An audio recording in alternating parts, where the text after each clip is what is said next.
So hello friends, इस video में हम लोग सर्टेनिटी अनसर्टेनिटी को समझेंगे एंड देन प्रोबेबिलिटी। उसके बाद हम कुछ छोटे छोटे क्वेश्चंस करेंगे। इस वीडियो में इतना ही रखेंगे।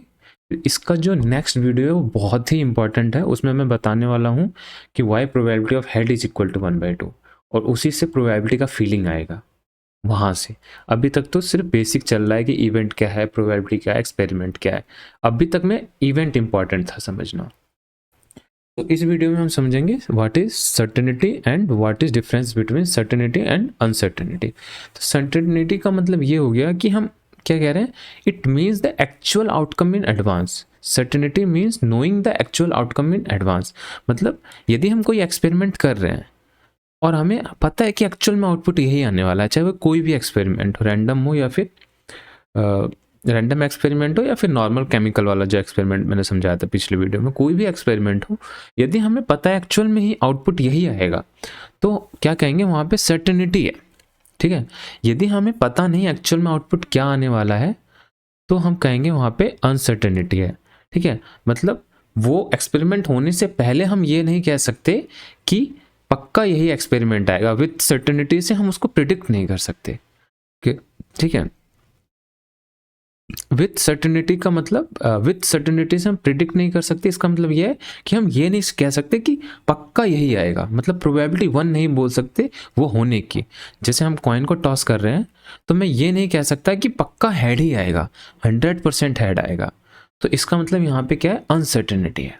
तो अनसर्टेनिटी का मतलब ये हो गया कि हमें पहले से नहीं पता एक्चुअल में क्या आउटपुट आने वाला है, और सर्टेनिटी का मतलब ये हो गया कि हमें पक्का पता है यही आएगा। बस मेन मोटा मोटा डिफरेंस ये है। ठीक है। अभी के लिए ये याद रख लो कि सर्टेनिटी का मतलब पक्का हमें पता है कि यही आएगा जो एक्सपेरिमेंट करेंगे। तो अनसर्टेनिटी का मतलब ये अभी समझ लो कि हमें पता नहीं क्या आ सकता है आउटपुट। तो ये होता है difference between certainty and uncertainty. So next है व्हाट इज प्रोबेबिलिटी। अब इसका डेफिनेशन थोड़ा सा समझ लेते हैं। Probability is a numerical measure of uncertainty that tell us how likely an event is to occurs। Numerical measure करता है, ठीक है, कहाँ पे, ऑफ अनसर्टेनिटी, जहाँ पे अनसर्टेनिटी है। ठीक है। That tell us how likely, कितना चांस है। हाउ लाइकली का मतलब ये समझो कि कितना चांस है। हाउ लाइकली का मतलब क्या हुआ, चांस। कितना चांस है वो इवेंट होने का, जो इवेंट हम चाह रहे हैं उसकी कितनी प्रोबेबिलिटी है। जैसे आप लोग देखोगे जब हम कॉइन को टॉस करेंगे तो कॉइन में क्या आ सकता है, हेड या फिर टेल। तो क्योंकि हेड भी आने का उतना ही चांस है, टेल भी आने का उतना ही चांस है, इसलिए हम क्या कहते हैं, प्रोबेबिलिटी ऑफ हेड जो है इसका चांस 1/2 है। प्रोबेबिलिटी ऑफ टेल का भी चांस 1/2 है। इसको हम नेक्स्ट वीडियो में बिल्कुल डिटेल में समझेंगे क्यों प्रोबेबिलिटी ऑफ हेड को हम 1/2 बोल रहे हैं और प्रोबेबिलिटी ऑफ टेल को 1/2 बोल रहे हैं। ठीक है। ये समझ में आ जाएगा, फिर सारे समझ में आ जाएंगे।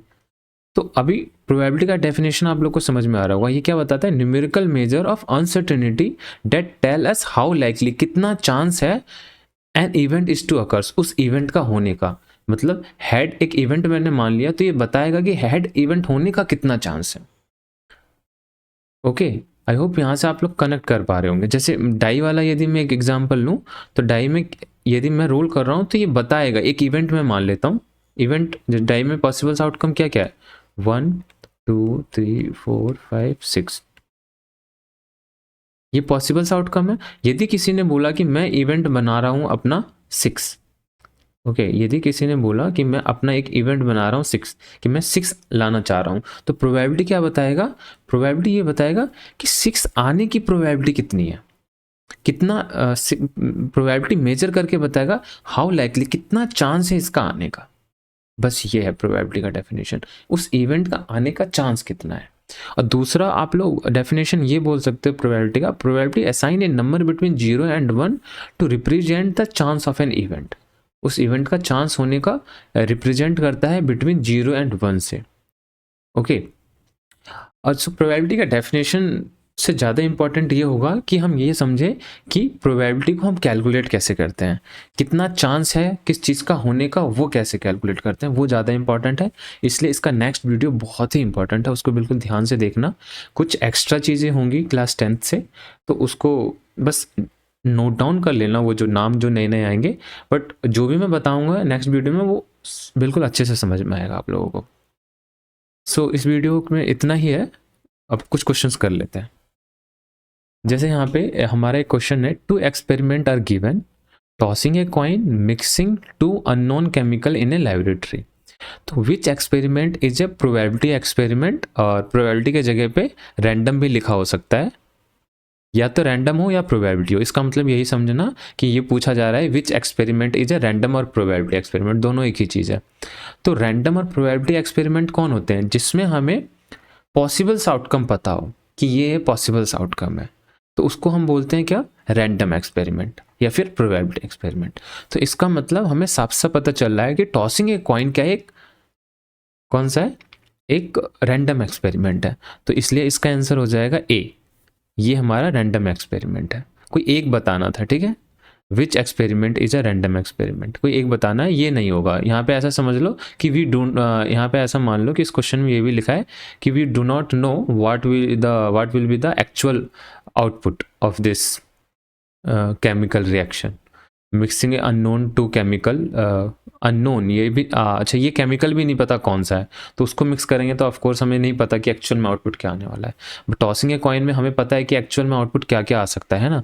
जब हम कॉइन को टॉस करेंगे तो हमें यहाँ पे पता है कि एक्चुअल में आउटपुट या फिर हेड आएगा या फिर टेल आएगा, इन दोनों में से ही कोई एक आएगा। तो इसलिए ये हो गया। Right all the possibles outcome of the probability experiment, तो सारे पॉसिबल्स आउटकम लिखने हैं, या तो हेड आ सकता है या तो टेल, हमने लिख लिया। राइट एनी 3 इवेंट, कोई भी 3 इवेंट लिखना है। तो एक इवेंट क्या हो सकता है? किसी गेम में मैं हेड लाना चाह रहा हूँ, किसी गेम में मैं टेल लाना चाह रहा हूँ, किसी गेम में मैं हेड और टेल दोनों को मैं अपना इवेंट मान रहा हूँ। या तो हेड आ जाए या तो टेल, मैं जीतूंगा। जैसे मैं छोटा भाई हूँ तो मैं ये बोल सकता हूँ भैया या तो हेड आए या तो टेल आए, मैं ही जीतूंगा, और ये श्योर इवेंट हो गया, है ना। क्योंकि जब ऑल पॉसिबल्स आउटकम इवेंट के अंदर आ जाते हैं तो वो श्योर इवेंट हो जाता है, sure event. Okay, so next question हमारा क्या है? 2 experiment are given below. Experiment A, rolling a die, create a new medicine and observing its side effect. तो क्रिएटिंग ए न्यू मेडिसिन और एंड ऑब्जर्विंग इट्स साइड्स, ऐसा कुछ मतलब chemical मिला के ही कुछ नया मेडिकल बनाया जा रहा होगा। तो ये भी हमारा क्या है? Identify the probability experiment. ये प्रोबेबिलिटी एक्सपेरिमेंट नहीं है, ये हमारा प्रोबेबिलिटी एक्सपेरिमेंट है। क्यों? प्रोबेबिलिटी एक्सपेरिमेंट वो होता है जहाँ पे हमें पॉसिबल्स आउटकम पता होते हैं। तो इसके पॉसिबल्स आउटकम हमें पता है रोलिंग ए डाई का। तो रोलिंग ए डाई, डाई को यदि हम रोल कर रहे हैं तो पॉसिबल्स आउटकम क्या क्या हो सकता है? बताओ इसके पॉसिबल्स आउटकम। या तो 1 आ सकता है, या तो 2, या तो 3, या तो 4, या तो 5, या तो 6। Right all the possibles outcome, ये हमने लिख दिया। ऑल पॉसिबल्स आउटकम ये है। राइट एनी 3 इवेंट, 3 इवेंट कोई भी बताना है तो कोई भी 3 इवेंट लिख सकते हो। जब मैं इवेंट पढ़ा रहा तो बहुत सारे हमने लिखे थे, है ना। इवेंट पढ़ते वक्त हम लोगों ने बहुत सारे यहाँ पे लिखे थे ना। ये सारे ही पॉसिबल्स इवेंट है, तो इसमें से कोई भी 3 लिखना है, ठीक है। तो कोई भी 3 यहाँ पे हम लिख सकते हैं। तो यहाँ पे कोई भी 3 मतलब कोई भी, या तो हम ये बोल सकते हैं राइट एनी 3, कोई भी 3 लिखना है। तो किसी गेम में मैं 2 को अपना इवेंट बना सकता हूँ, किसी गेम में मैं अपना 4 को अपना एक इवेंट बना सकता हूँ, किसी गेम में यहाँ पे मैं 6,4 दोनों को, या तो 4 आ जाए या तो 6 आ जाए, इसको अपना इवेंट बना सकता हूँ, ठीक है। यहाँ पे लिख लेना right any 3 possible events, question को यहाँ पे सही कर लेना, पॉसिबल्स इवेंट्स। अच्छा, एक बात और ध्यान रखना कि यदि सिर्फ इवेंट पूछा जा रहा है, सिर्फ इवेंट पूछा जा रहा है, तो इसका मतलब पॉसिबल इवेंट पूछा जा रहा है, ठीक है। यदि कहीं कहीं ऐसा लिखा हुआ है राइट एनी 3 इवेंट्स, तो इसका मतलब हमें पॉसिबल्स इवेंट लिखने हैं, इम्पॉसिबल इवेंट्स नहीं लिखने। जब इम्पॉसिबल होगा तो ही इम्पॉसिबल की बात करेंगे। और इम्पॉसिबल इवेंट्स हम कितने भी लिख सकते हैं। जैसे यहीं पे इम्पॉसिबल्स इवेंट क्या क्या हो सकता है? इस डाई में 7 नहीं आएगा कभी, है ना। तो इम्पॉसिबल्स इवेंट तो बहुत सारे हो सकते हैं, है ना। 8 लिख लो, 10 लिख लो, 10,11 लिख लो। तो इसलिए जब भी पूछा जा रहा है राइट एनी 3 इवेंट्स, तो इसका मतलब पॉसिबल्स इवेंट्स लिखना है। ये पॉसिबल्स इवेंट्स में से 3 पॉसिबल इवेंट हमने यहाँ पे लिखे हैं, ठीक है। तो इसका आंसर ये हो गया। अब आगे बढ़ते हैं, ये लास्ट क्वेश्चन है, इसके आगे नहीं है।